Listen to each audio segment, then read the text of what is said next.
Know your focus is on this game and getting through that to get the postseason, but when you come down the final game, you have some players that can get some individual milestones. Do you pay attention to that going into a game on who's close as far as significant?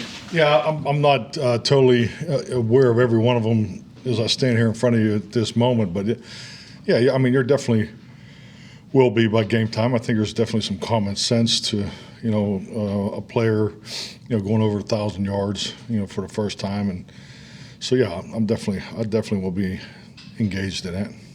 So like I say, you don't tweak your game plan around it, but you're aware of those things going into season. Yeah, you don't have to. I mean, you don't have to. I mean, it's just like at the end of the day, it's about creating opportunities for players, and obviously individuals that are in that position are usually a big part of the game plan.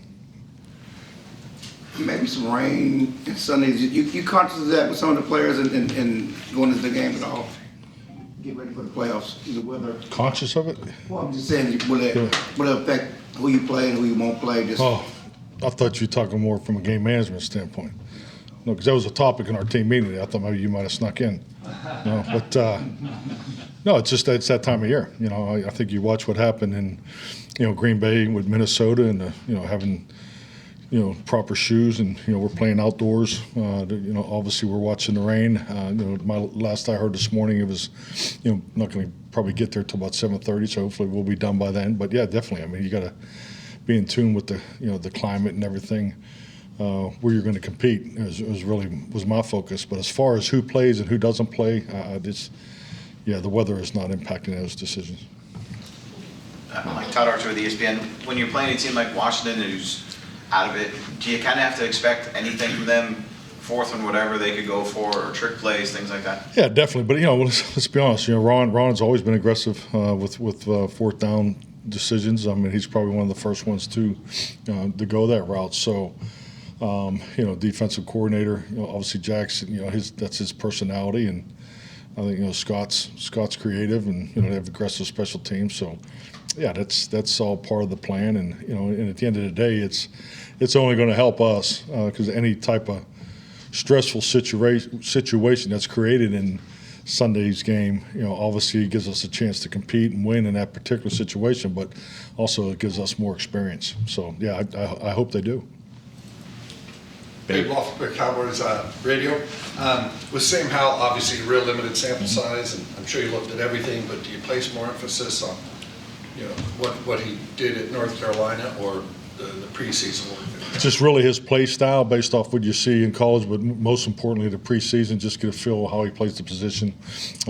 Does he resemble anybody? How do you forecast, how do you forecast him as far as what concepts that they use? I mean, because remember he's playing the quarterback position, which is tied to the other 10 guys on the field. So just the coordination of all that, the timing, they're not going to put a bunch of new plays in, because it's that the other guys haven't done. So, I mean, we conceptually, we're just really trying to focus on the things that, that they've done and how we think they're going to use him. So, I mean, that's our approach.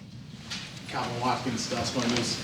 I was with a full week of practice. How's McGovern look at center this week? Yeah, Connor's had a good week. I think just like anything, and this is another excellent example of it. I mean, when you have injuries in game, that transition is a much more bigger challenge than if you have the full week to prepare and practice through it. So I like the work that Connor's doing so far this week.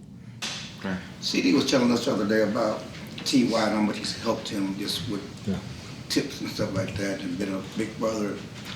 T.Y. and Peters, two veterans who come in, we're here in camp, to come in and do what they do. Can you just talk about that, what that means? Yeah, definitely. I mean, it's one thing you learn about very quickly in this league, and I go back to the 90s. I mean, you think you have the complete understanding of a system, how plays are taught, what the techniques are, what footwork we're using, how's it tied to the pass play, how's it engaged to the protection, and that's a volume of information and a level of expertise you have to have. But the real juice is in the cheat system, the system within the system. It's the tips, we call them mannerisms, and we treat mannerisms as a fundamental of professional football. It's part of our Cowboys 6. It's one of our 6 components that we focus on, and those are the things that you've already talked about that older players are so beneficial to younger players, older coaches that have been around that have, because it's just like anything. This league is such a evolution of schemes that come in and go out, but most importantly, the fundamentals have changed some. You got to be in tune with that. The way you block 20 years ago compared to the way you block today, the pass rush emphasis, the expertise and the details of how that's improved. How do you counter that? So all those little things, because mannerisms, when we talk about mannerisms, some people think, oh, well, he's in a vertical stance, it's pass, and he's in a flat stance, it's run.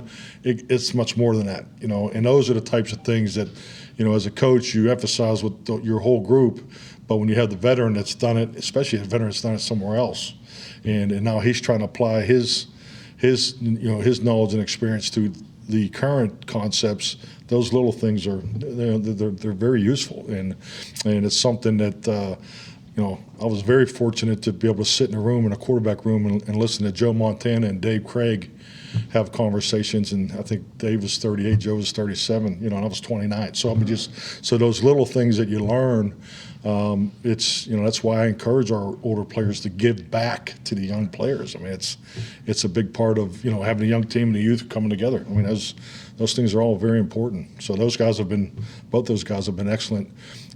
Veteran players giving back to the young guys. But I guess with them is. Was that not a long enough answer? My God, you're going to follow up to that? Great answer. Huh? And I'm just going to piggyback on that. Well, I don't need to pat it on the back. Know the game. Everybody don't talk the game. Everybody can't, relay it. And those guys are great at relaying it, I guess. Yeah, definitely. And I just think, frankly, it's the parallel is parenting. You can sit there and tell your kids to do something all day, but Dak Prescott comes in the house and tells them something, all of a sudden they're jumping up. It's the greatest thing they've ever heard. It's just, go figure. And we've all been there, so let's not act like we haven't. But so, that's real, and it's no different in our position rooms. So, Skylar Dixon with the AP, also piggybacking off of that. I know he hadn't been here long, but schematically, X and O's, has his presence kind of helped with bringing up CD or other guys in terms of, double teams and things like that? I hope so. I hope it continues. But I just think, like anything, it's how the opponent views you is, that's part of the game plan. That's part of the challenge. That's part of the in-game adjustments. So, yeah, I think that's definitely something that, hopefully you'll see more. And I just think the other thing, too, is you just make sure you're creating those opportunities for Noah and Michael and, in the tight end group, too. So, that all plays together. Mike, you guys have had a successful regular season. What would be the measure of success from here on out for you and for this team? Oh, well, this week's obviously to get to 13 wins and just put ourselves in position for the highest seed. I think it's just like anything. This game's about crossing thresholds, as far as your seasonal goals. You obviously always start off trying to win the division. 11 games is a threshold, and then once you get into the playoffs, how high of a seed can you get? So that's the first step. And then once the door closes on the regular season, everybody reboots, and it's now you're in a tournament. So obviously you want to go into the tournament and win, and ultimately be playing in Arizona. We stated that the first day of training camp. That part hasn't left us, but frankly, I purposely don't talk about it because it's a bunch of wasted emotion. Because at the end of the day, we need to get the 13th win, and then we get the next week, and nothing's guaranteed. You're only guaranteed that first game. Michael Gelfin, Dallas Morning News. Where the team is physically, can you sense that having that long break following a Thursday game gave any sort of extra wind to your guys this late in the season? I'm sorry, Mike, I didn't hear the first part. So what did you say about physically?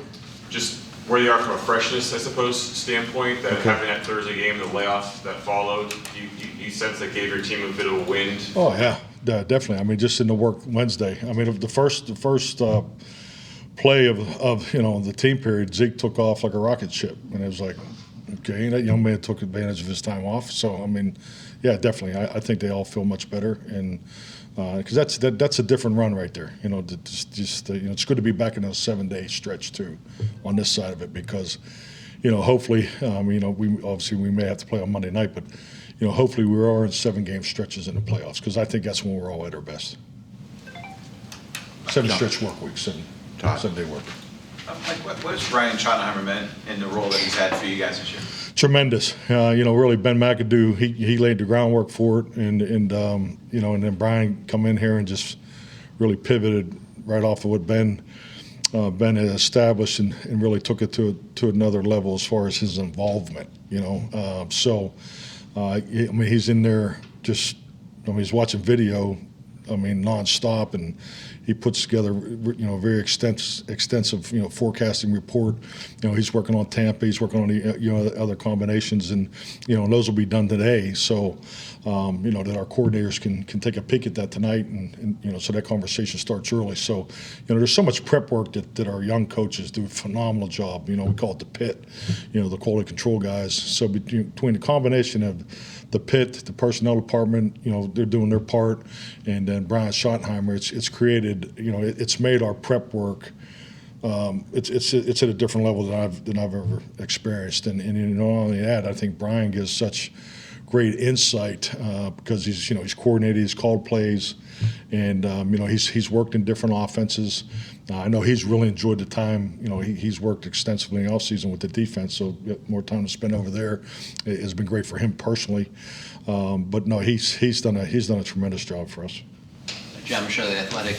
Do you feel like you guys are settled at that other outside corner spot opposite of Trayvon, or do you still need to see more? Oh, we're going to see more this week. Yeah, that's we're looking at the same way as you're expressing. So we want to just make sure we have as many guys ready, and just because once again, injuries are part of the game.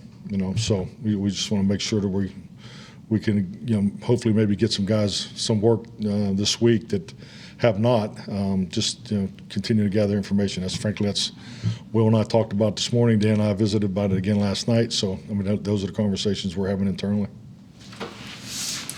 Good? Good. All right. Thank you.